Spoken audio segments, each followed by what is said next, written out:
Infrastructure Malta se tkun qed tibni roundabout ġdida biex tieħu post il-junction perikoluża bejn Pembroke u żona magħrufa bħala High Ridge.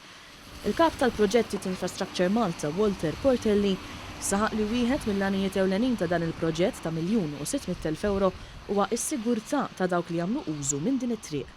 F'din il-junction hawnhekk fil-passaġġ raw numru kbir ta' accidents u allura għamilna design ta' roundabout biex nżidu il-safety ta' sewwieqa u il-pedestrians ta' hawnhekk.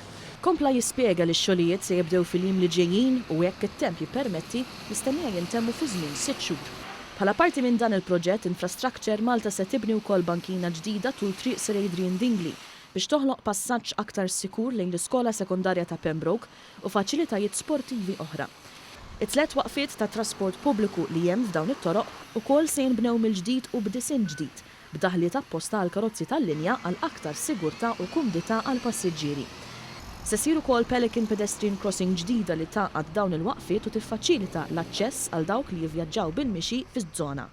Eventwalment ir-roundabout il-ġdida se tkun inkluża fil-pjani tal-proġett magħruf bħala il-Pembroke St. Julian's Connections.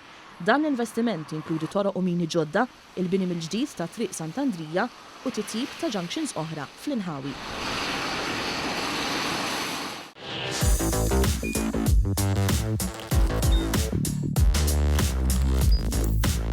Idħol fuq one.com.mt u hemmhekk tista' tara l-programmi kollha li jxandru fuq One permezz ta' One Play.